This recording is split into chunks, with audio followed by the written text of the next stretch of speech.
मुस्कुराएंगे, है ना। फिर सीधे बैठेंगे, लंबी गहरी सांस लेंगे। सांस नहीं लेना, श्वास लेना है। अब अपनी बात शुरू करते हैं। एक बहुत कठिन प्रश्न आया है कि भगवान की पूजा बैठकर करनी चाहिए या खड़े होकर करनी चाहिए। प्रश्न बहुत कठिन है और उत्तर बहुत सरल है। भगवान की पूजा बैठकर करनी चाहिए कि खड़े होकर करनी चाहिए, भगवान की वाणी इस संबंध में क्या कहती है, ऐसा प्रश्न है।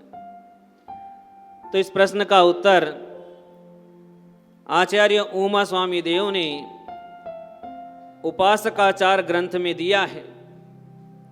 वहां उन्होंने लिखा है, पद्मासन समासीनो नासाग्रन्यस्तलोचन है, मौनी वस्त्रावृताश्योऽयं पूजां कुर्यात् जिनेशिनः। क्या कह रहे हैं? पूजा करने वाले को पद्मासन है, पद्मासन से बैठकर, समासीन यानी बैठ करके, और नासाग्र लोचन है, अपने नेत्रों की दृष्टि नासिका के अग्रभाग पर रखनी चाहिए। मौनी, मौन धारण करना चाहिए। वस्त्र आवृत्य, और मुख वस्त्र से ढका होना चाहिए। इतना सब काम करके पूजाम कुर्यात् जिनेशिनः, जिनेंद्र भगवान की पूजा करनी चाहिए। क्या कहा है? पूजा करने वाले को पद्मासन से बैठना चाहिए, बैठ करके दृष्टि नासाग्र होनी चाहिए, मौन धारण करना चाहिए, और इस प्रकार से जिनेंद्र भगवान की पूजा करनी चाहिए। पद्मनंदी पंचविंशतिका में आचार्य देव ने इसी बात को फिर दोहराया है। उन्होंने कहा है कि भव्य जीवों को मोक्ष का सुख प्राप्त करने के लिए पद्मासन से बैठ करके ध्यान आदि की सिद्धि करनी चाहिए। क्या लिखा उन्होंने? चेतो वृत्ति निरोधनेन करण ग्रामं विधायोद्वसम् तत्संनृत्य गतागतं च मरुतौ धैर्यं समाश्रित्य च पर्यङ्केन मया शिवाय विधिवत् क्षुन्निकभूभ्रद्धरी मध्यस्थेन कदाचिदर्पितदृशा स्थातव्यमन्तर्मुखम्।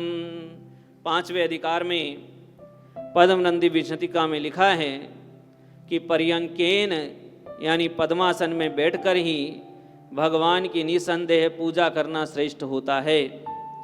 इसलिए अपने को बैठकर ही भगवान की पूजा करनी चाहिए। जब मैंने ये बात कही तो मुझे किसी ने कहा कि महाराज जी, बैठकर पूजा करने में इतना विनय भाव नहीं आता जितना विनय भाव खड़े होकर के भगवान की भक्ति करने में आता है। इसलिए हमको ये भगवान की आज्ञा, ये शास्त्र के वचन मान्य नहीं है।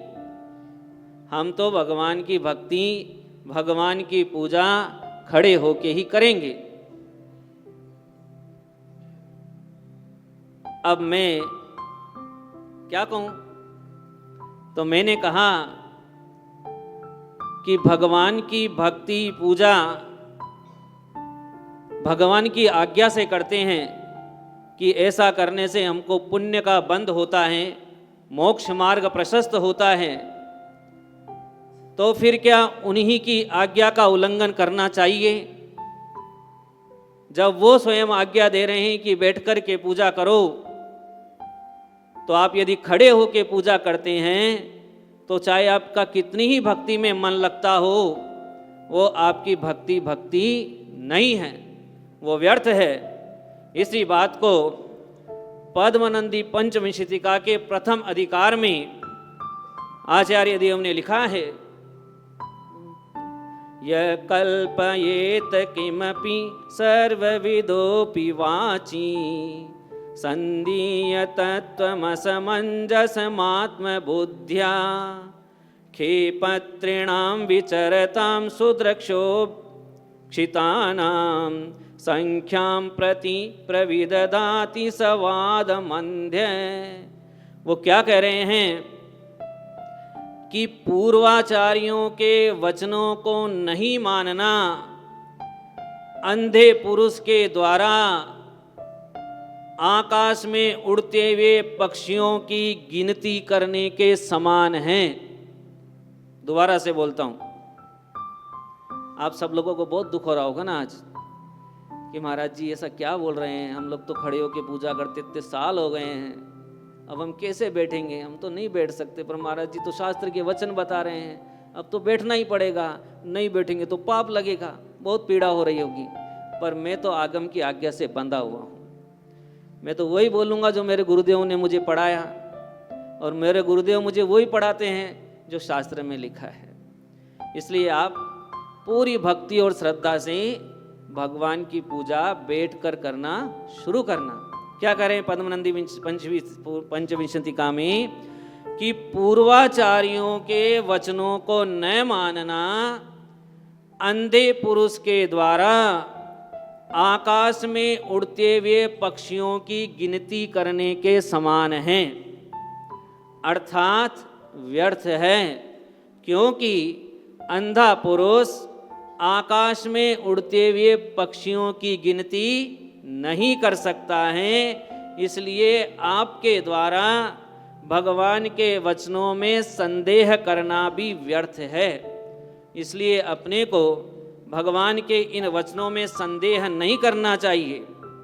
और आप यूँ कहो कि हम तो और आचार्यों के प्रमाण चाहिए, हमको तो एक दो आचार्य के प्रमाण से तसल्ली नहीं होती है, तो आचार्य देवसेन महाराज ने भाव संग्रह में कहा, पासुई जलेण नहाइये निवसीय वत्थापयंग पित्तम ठाणे ईर्याविहं च सोह्ये उवसिस उपड़िम आसनम। क्या कह रहे हैं? पूजा करने वाले को सबसे पहले प्रासुक जल से नहाइए, स्नान करना चाहिए, फिर शुद्ध वस्त्र पहन करके नीचे की ओर दृष्टि करके मार्ग को देखते हुए ईर्या वयम च सोह्य, मार्ग का ईर्या पद से शोधन करते हुए मंदिर जी में आना चाहिए और पूजा के स्थान पर पद्मासन से बैठकर पूजा करना चाहिए। इस प्रकार से आचार्य देवसेन महाराज ने या आचार्य देवसेन कृत भाव संग्रह में ये श्लोक है, आप देख सकते हैं। और यशस्ते तिलक चंपू में भी वो जो महाकाव्य हैं उसमें भी ये बात आई है, उदंग मुखम स्वयं तिष्ठेत प्रांग मुखम स्थापयेत् जिनम पूजा क्षणे भवे नित्यम यमी वाच यमी क्रिय है। क्या कह रहे हैं? पूर्व की दिशा की ओर मुख करके भगवान को विराजमान करें और पूजा करने के लिए उत्तर दिशा की ओर मुख करें, है ना? क्या कह रहे हैं? पूर्व दिशा की ओर मुख करके भगवान को विराजमान करें और पूजा करने के लिए उत्तर दिशा की ओर मुख करके बैठें। यहाँ पर भी तिष्ठेत क्रिया स्था धातु से बनी है। क्या बोल रहे हैं? स्वयं तिष्ठेत, स्वयं बैठे। किधर के बैठे? जब भगवान का मुख पूर्व की ओर हो तो उत्तर की ओर मुख करके बैठे, और जब भगवान का मुख उत्तर की ओर हो तो पूर्व की ओर मुख करके बैठना चाहिए। और भी इसके अलावा अनेक अनेक ग्रंथों में, जैसे पूजाओं में आया है, पूजा सार में आया है, जिन संहिता में आया है, जिन प्रतिष्ठा पाठ में आया है, त्रिवर्णाचार में आया है, वहाँ पर लिखा है कि पूजा करने वाले को पूजा करते समय बैठ करके ही भगवान का पूजा करने का विधान है, अर्थात बैठ करके ही भगवान की पूजा करनी चाहिए। और मंत्र भी दिया है। क्या मंत्र दिया है? ओम ह्रीमरम अक्षम दर्वासनम उपविशामी स्वाहा, अर्थात पूजा करने के पहले दर्भ के आसन पर स्वयं को बैठना चाहिए, फिर भगवान की पूजा करना चाहिए। इस प्रकार हम लोगों को भगवान की यह आज्ञा मानकर बैठ करके ही पूजा करनी चाहिए। खड़े होकर पूजा करने का विधान अपने शास्त्रों में नहीं है, मेरे को तो पढ़ने में नहीं आया है, और यदि आप लोगों को कहीं पढ़ने में आया हो तो मुझ तक जरूर भेजें, मुझे जरूर अवगत कराएं।